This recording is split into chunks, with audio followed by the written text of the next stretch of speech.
Hi BookTube, I'm back again half a second after I left you with part 2 of my enormously long March wrap-up and April TBR. This is the TBR portion of the video. As I mentioned in the first half, I read a ridiculous amount in March, 22 books. I don't actually want to read that much in April. April is National Poetry Month, and in celebration of National Poetry Month, me and a couple of friends are trying to write a poem a day and then meet with each other about once a week and talk about the poems that we've written.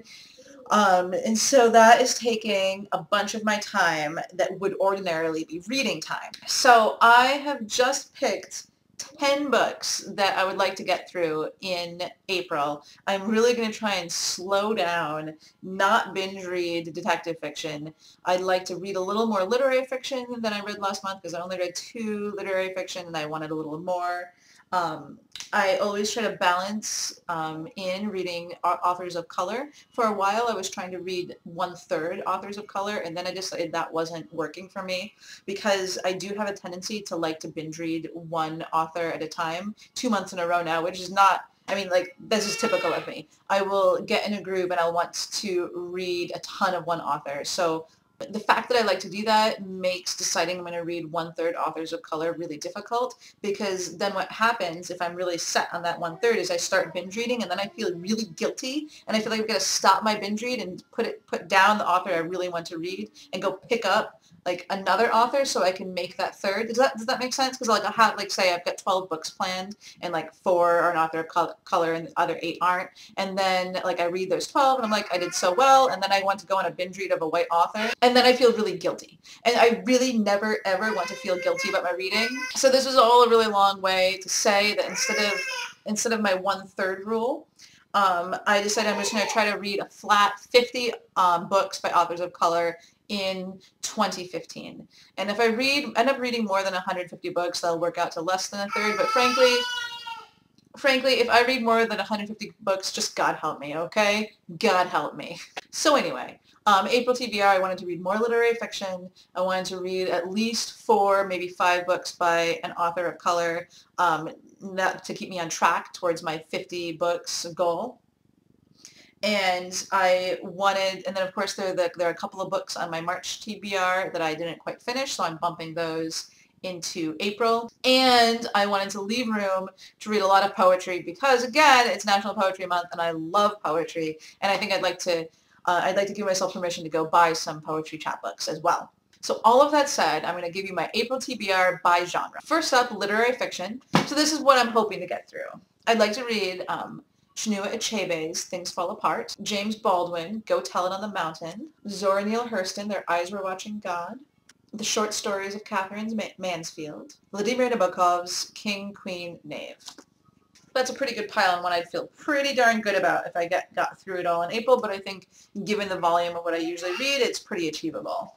The next up, this is nonfiction I'd like to get through in April. First up is one that I'm so close to done with because it was a March book, which is Zadie Smith's Changing My Mind Occasional Essays.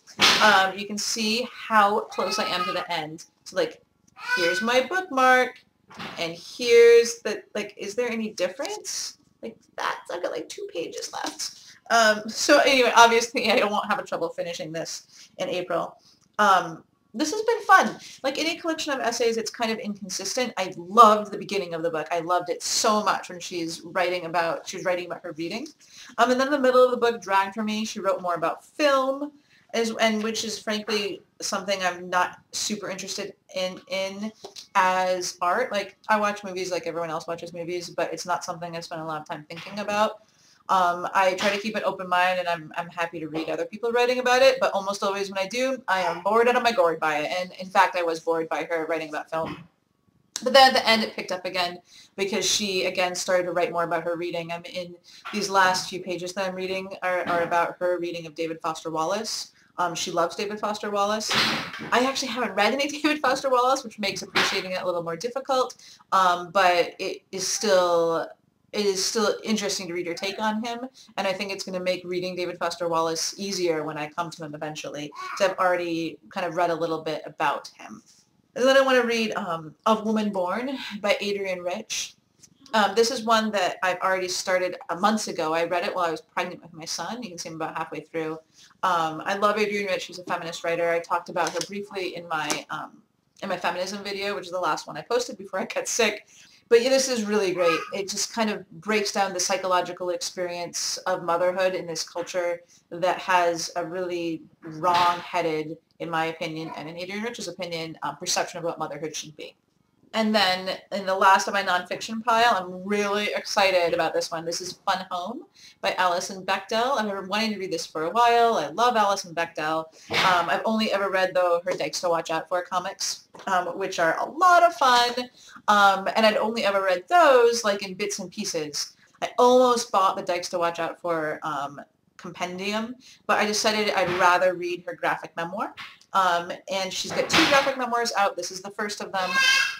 So this is where I'm starting. And then we come to poetry.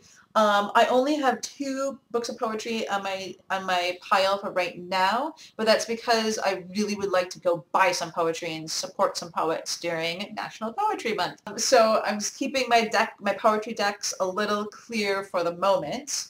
But what I've got here is The Fact of a Door Frame by Adrienne Rich. I thought it would be really fun to read both her poetry and her prose together at the same time, and so I'm getting going on this one, and at the same time as I'm reading A Woman Born. And then this is another one that was a carryover from my March reading. This is Incarnadine by Mary Sibist.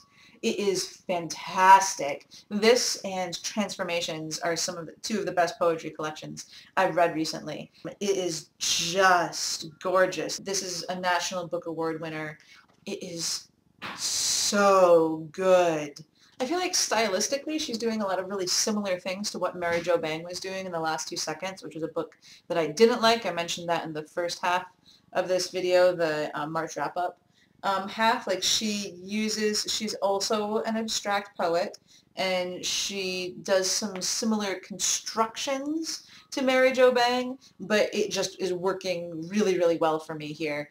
They're beautiful and evocative, and she uses imagery to anchor it much more successfully than Mary Jo Bang does, even when she does these really wacky stylistically things. She wrote a poem that was just a diagrammed sentence, and she made it work. So this is a great book. I've been getting really into reading chapbooks or individual collections of poetry. I'm finding that I like that much more than like a big lumbering sort of overview, which I find a lot more difficult to engage with, because a smaller collection of poetry is going to have almost an arc, like a narrative arc almost, that carries the reader through it, whereas a big collected works kind of jumbles things together or picks and chooses, and it's harder to have that sense of motion through the book. Anyway, long way of saying this is a great chapbook and I recommend it. Also by Grey Wolf Press. I apparently have a Grey Wolf Press thing going on where I just love everything that they put out. Thank God that was shorter than my other video. That was my, for now, April TBR. I hope to see you again soon.